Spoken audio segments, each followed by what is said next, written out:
Bore ने क्या बोला था? बोर का फर्स्ट पोस्टुलेट था कि जो सेंट्रीपिटल फोर्स है, एक इलेक्ट्रॉन अगर रिवॉल्व कर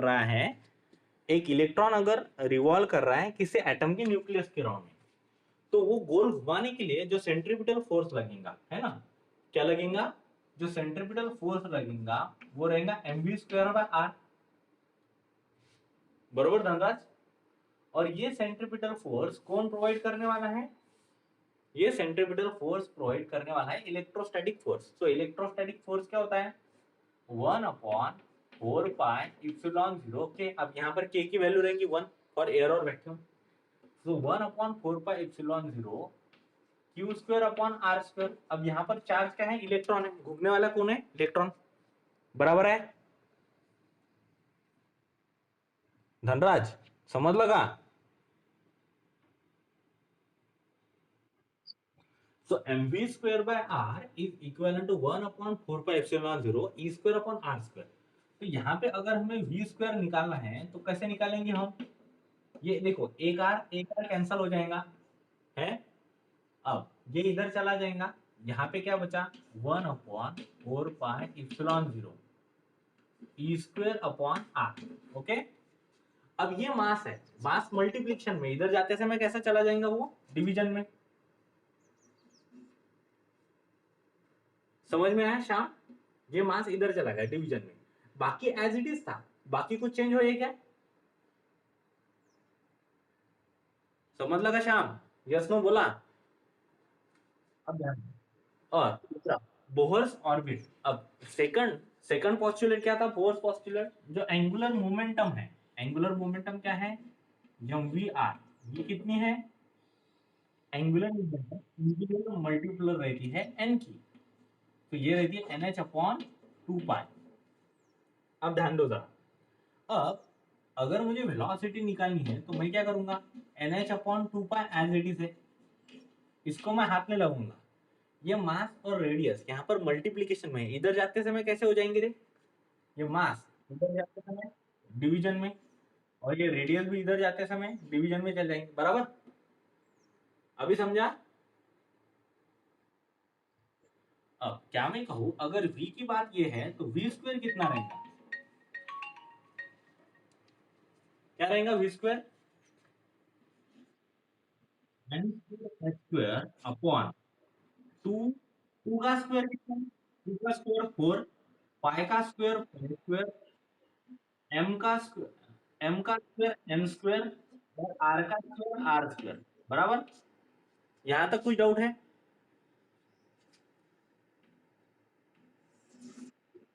अब ध्यान दो। हाँ, यही बात। अब देखो, ये v² और ये v², क्या मैं कहूं, वेलोसिटी का स्क्वायर, दोनों इक्वेशन सेम ही आएंगे, LHS same so RHS same. बराबर है धनराज? यस और no? Manisha, Vaishnavi, Shyam, Divya, Neha, as it is है ये। अब हम क्या करेंगे, हम सिर्फ सिंपली इन चीजों को इस तरह से लिखेंगे। देखो, क्या मैं कहूं, n²/4π²m²r²। बराबर ये है, ये क्या है?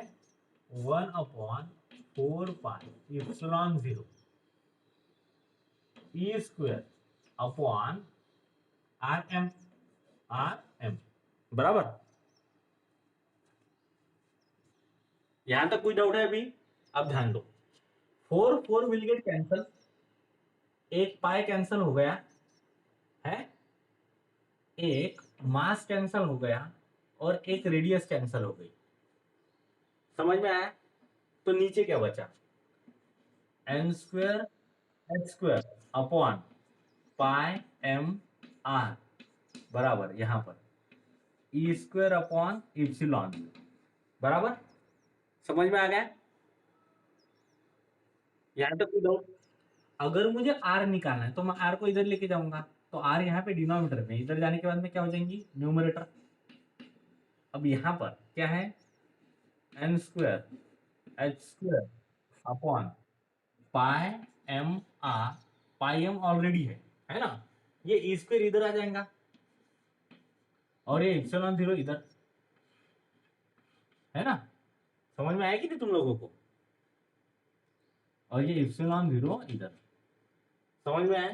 तो आर बराबर क्या है? N square h square epsilon 0 pi m e square. Clear? समझा क्या है?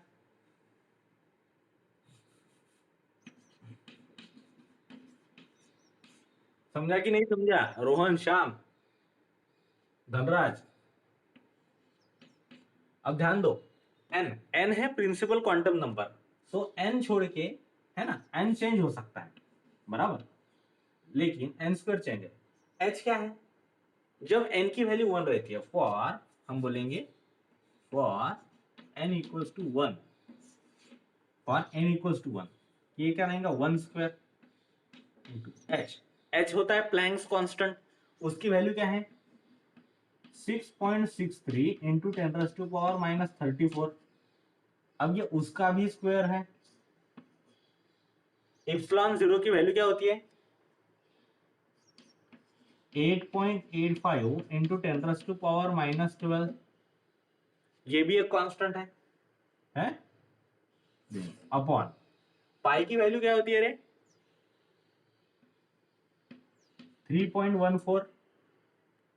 मास ऑफ द इलेक्ट्रॉन कितना होता है? Mass of the electron 9.1 into 10⁻⁻31। और इलेक्ट्रॉन के ऊपर चार्ज कितना होता है? ये होता है 1.6 इंटू 10⁻⁻19। क्या मैं बोलूं? ये E का स्क्वायर है, मतलब चार्ज का स्क्वायर है, इसका स्क्वायर। अब ये सारा आप कैलकुलेशन अगर कर देते हो तो इसके कैलकुलेशन में आपको वैल्यू मिलेंगी, है ना? चलो करके देखो ये कैलकुलेशन, देखो नोट्स चेक करो। 5315 क्या है? ये कैलकुलेशन जब आप करोगे तो आपको मिलेगा 0.5315 इंटू 10⁻⁻10 इतने मीटर। मतलब क्या मैं कहूँ? 0.5315 इतने एंगस्ट्रॉन यूनिट। तो ये वैल्यू होती है रेडियस ऑफ ऑर्बिट की, मतलब रेडियस ऑफ फर्स्ट ऑर्बिट की वैल्यू 0.5315 एंगस्ट्रॉन यूनिट। या तो इसको अगर मीटर में लिखना है तो 0.5315 इंटू 10⁻⁻10 मीटर। क्लियर है? समझ में आई क्या? रेडियस ऑफ बोर्स ऑर्बिट किस तरह से निकाली, एक्सप्रेशन किस तरह से सॉल्व किया। यह फर्स्ट पॉस्टुलेट है ना, और ये था सेकंड। ये था फर्स्ट पॉस्टुलेट और ये था सेकंड पॉस्टुलेट। समझ में आया सब लोगों को? यस और नो? लिख लो इसको। श्याम, रोहन, वैष्णवी, दिव्या, नेहा, या तो स्क्रीनशॉट निकाल लो। चलो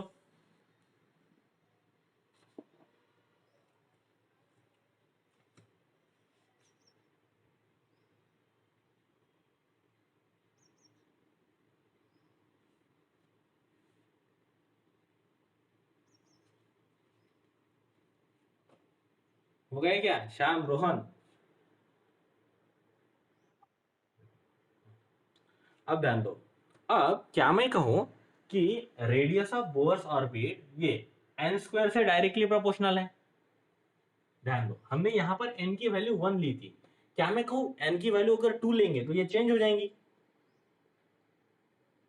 क्योंकि 2 स्क्वायर 4 हो जाता ना, इसको मल्टीप्लाइड बाय 4 हो जाएंगी। अगर एन की वैल्यू मैं 3 लेता हूं तो 3 स्क्वायर क्या हो जाता है? 9, सो मल्टीप्लाइड में 9 हो जाएंगी। क्या मैं कहूँ जैसे जैसे मैं एन की वैल्यू चेंज होता हूँ करता हूँ, एन है प्रिंसिपल क्वांटम नंबर, है ना, उसकी वैल्यू मैं जैसे जैसे चेंज करता हूँ रेडियस ऑफ बोर ऑर्बिट उस पर्टिकुलर प्रिंसिपल क्वांटम नंबर के लिए भी चेंज होंगी। होंगी कि नहीं होंगी धनराज? यस और नो? है ना? क्या मैं कहूँ ये चेंज हो जाएगी, लेकिन अगर मुझे क्या करना है, ये चेंज नहीं होनी चाहिए, है ना, ये कांस्टेंट रहनी चाहिए। ये तो चेंज नहीं होनी चाहिए, कांस्टेंट नहीं रहनी चाहिए। अगर ऐसा चाहते भी हम तो हम कोई पर्टिकुलर इसके लिए ले सकते हैं, मतलब हमें हर बार प्रिंसिपल क्वांटम नंबर की वैल्यू 1 लेनी पड़ेगी, तो उसके लिए चेंज नहीं होगी। अगर मैं प्रिंसिपल क्वांटम नंबर की वैल्यू 2 लेता हूँ, फिक्स है, तो उसके लिए radius of Bohr orbit change नहीं होगी। तो क्या मैं कहूँ ये radius of Bohr orbit principal quantum number पर डिपेंड है। तो ये एक्चुअली में किस तरह से डिपेंडेंट है, तो ये स्क्वायर प्रोपोर्शन में डिपेंडेंट है। क्यों, ध्यान दो, एच हो गया Planck's constant, epsilon 0 constant, pi constant, m constant, e square constant. क्या मैं कहूँ ये सारी चीजें कांस्टेंट है। अगर ये सारी चीजें कांस्टेंट है तो आर बराबर क्या है, कांस्टेंट इनटू एन स्क्वायर। अगर मैं बोलूं कांस्टेंट और इक्वल टू निकाल दिया जाए तो r is radius of Bohr orbit is directly proportional to square of the principal quantum number. बोल सकते कि नहीं बोल सकते ऐसे, है ना। अब नेक्स्ट एक्सप्रेशन है हमारा एनर्जी का। अब ध्यान दो, हम एनर्जी निकालना सीखेंगे, ओके।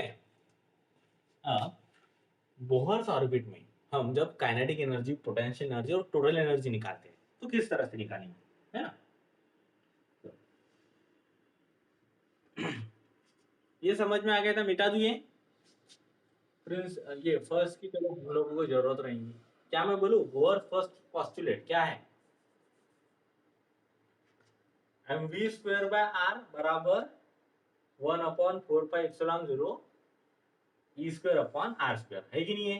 ये पता है सब लोगों को, बोहर फर्स्ट पोस्टुलेट, इसको हमने कुछ भी चेंज नहीं किया। अरे किया क्या, अब ध्यान दो, क्या मैं कहूं एक आर कैंसल हो जाएगा, है ना, कर सकता हूं ना ऐसा शाम सर। अब इसको मैं 1/2 से मल्टीप्लाई कर देता हूं, इसको अगर मैं 1/2 से मल्टीप्लाई कर देता हूं तो ये हो जाएगा 1/2 mv स्क्वायर। इसको भी करना पड़ेगा, तो ये क्या आएगा 1/2 इंटू 4πε0 आर, ये ई स्क्वायर, है कि नहीं। क्या ऐसा कह सकता हूं मैं, कर सकता हूं कि नहीं। एक आर कैंसिल कर दिया, 1/2 से मल्टीप्लाई कर दिया, खत्म।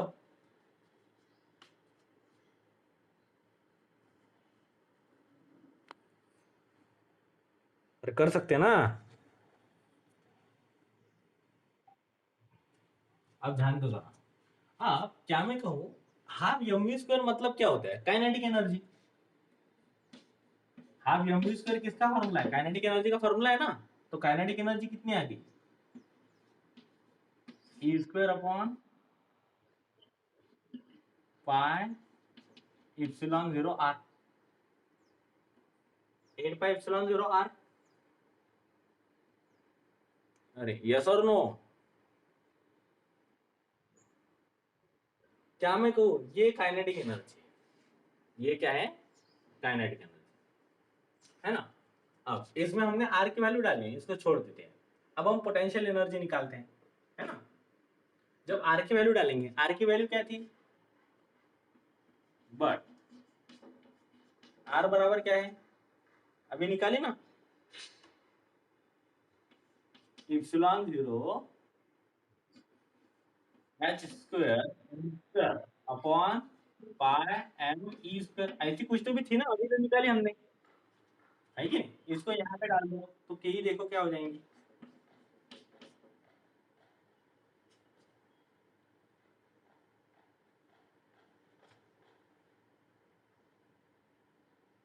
काइनेटिक एनर्जी में क्या चेंजेस आएंगे, है ना। क्या होगा ये ई स्क्वायर अपॉन 8, है ना, पाई इप्सिलॉन 0।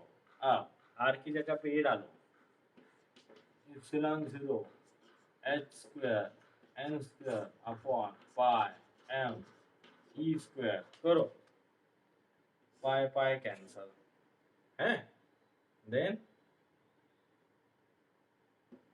यम ई स्क्वायर, ये ऊपर चले जाएंगे तो ये हो जाएंगे, ऊपर चले गए तो कितना हो जाएगा ये, करो क्या हो जाएंगी काइनेटिक एनर्जी,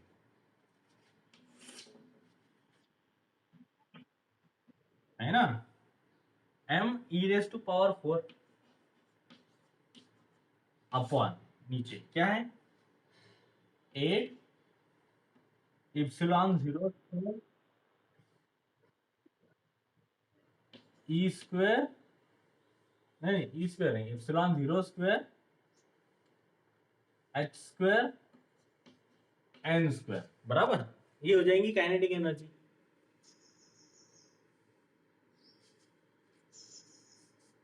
बराबर है? अरे असर नो, क्या मैं कहूँ पोटेंशियल एनर्जी क्या रहने वाली है? पोटेंशियल एनर्जी रहेगी ग्रेविटेशनल, देखो पोटेंशियल एनर्जी रहेगी पोटेंशियल इनटू चार्ज। याद है कि नहीं? वर्क डन क्या रहता है? W equals to v q. याद है बचपन में पढ़ा था? Work done is nothing but voltage into charge. अब वर्क डन काय में स्टोर हो रहा है? पोटेंशियल एनर्जी में। तो पोटेंशियल एनर्जी क्या रहेगा? Voltage into charge, that is gravitational potential into charge, sorry potential into charge. Charge कितना है? इलेक्ट्रॉन के ऊपर चार्ज कितना है बताओ? Negative, v into minus e, बराबर है? अरे यस और no? Electrostatic potential into charge, है कि नहीं है? धनराज पढ़ा था हमने इलेक्ट्रोस्टैटिक में, लगे तो पन्ने पलट के देख लो आप। ये क्या होता है electrostatic potential? 1/4πε0, okay, e upon r, e upon r, और इनटू ये है माइनस ई, क्या आएगा ये आएगा minus e square upon 4πε0 r. क्या मैं कहूँ काइनेटिक एनर्जी ये है और ये पोटेंशियल एनर्जी है, सारी चीजें सेम है, सिर्फ यहां पर नीचे 8 है, यहां पर नीचे 4 है, बराबर? बराबर है कि नहीं? देखो काइनेटिक एनर्जी के एक्सप्रेशन में e square upon pi m epsilon 0 r ये सेम है ना? यहां पर भी e square upon pi epsilon 0 r ये सेम है। अरे यस की नो? सेम दिख रहा है ना? क्या मैं को जब आर की वैल्यू ये यहां पे डाल देंगे, बट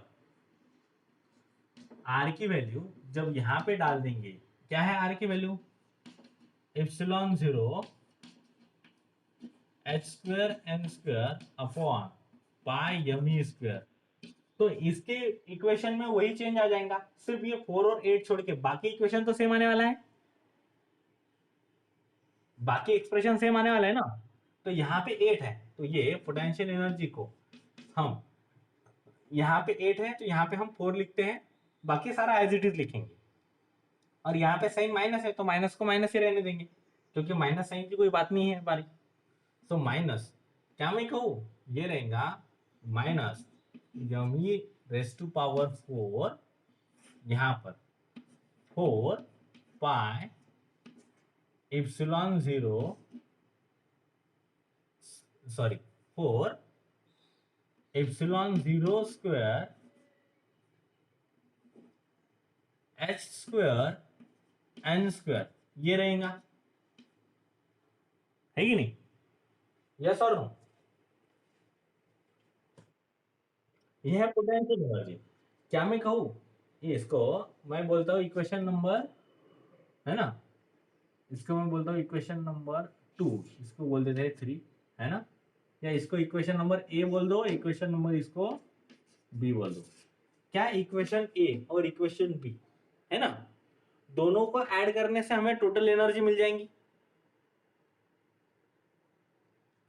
मिल जाएंगी नहीं मिलेंगी? तो सबसे पहले काइनेटिक एनर्जी और पोटेंशियल एनर्जी को लिख लो, फिर हम टोटल एनर्जी को और चलेंगे। लिखो, करो फास्ट।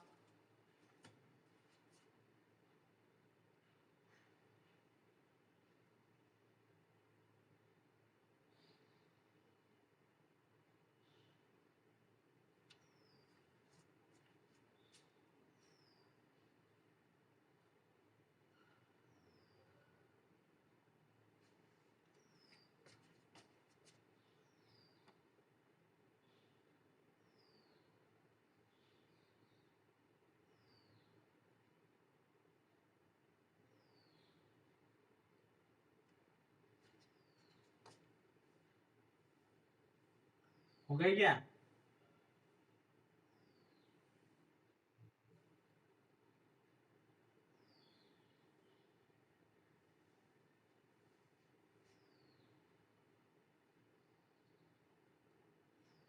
चलो, है ना? तो टोटल एनर्जी निकालते हैं।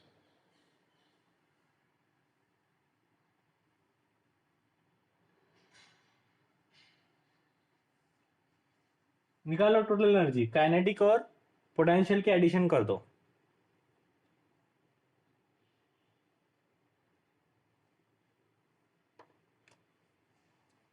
काइनेटिक और पोटेंशियल के एडिशन कर दो, कौन सी बड़ी बात है?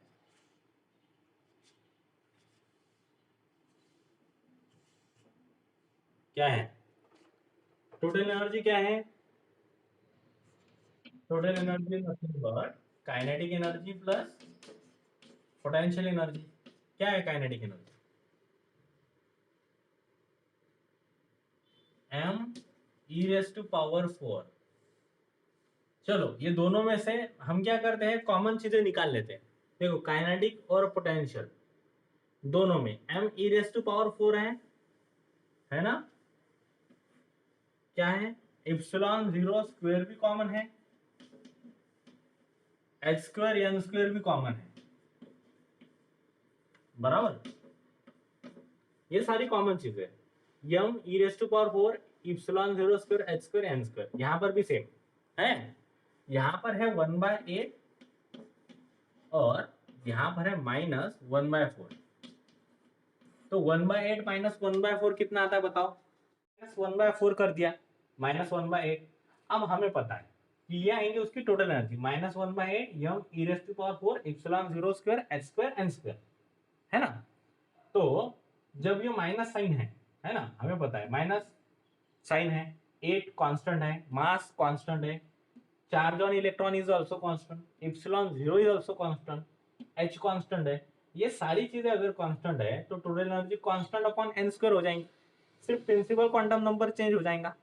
तो क्या हम बोल सकते हैं, total energy is inversely proportional to square of the principal quantum number. मतलब जैसे जैसे प्रिंसिपल क्वांटम नंबर बढ़ेगा वैसे वैसे टोटल एनर्जी क्या हो जाएंगी, कम कम होती जाएंगी। अब अगर n की वैल्यू n है, फॉर n इक्वल्स टू 1,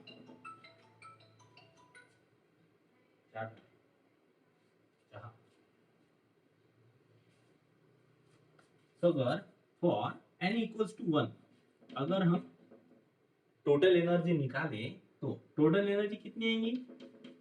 ये आएंगी 13.6 माइनस, हाँ क्या है, -13.6 इलेक्ट्रॉन वोल्ट। और जैसे जैसे प्रिंसिपल क्वांटम नंबर की वैल्यू बढ़ते जाएंगी वैसे वैसे टोटल एनर्जी क्या होती जाएंगी, कम कम होती जाएंगी। ओके, समझ में आया यहाँ तक? यस। तो मैं इसकी रिकॉर्डिंग डाल दूंगा, आज के क्लास की रिकॉर्डिंग डाल दूंगा मैं, ये भी देख लेना। ओके, जिन लोगों ने नहीं समझा उन्होंने रिवीजन कर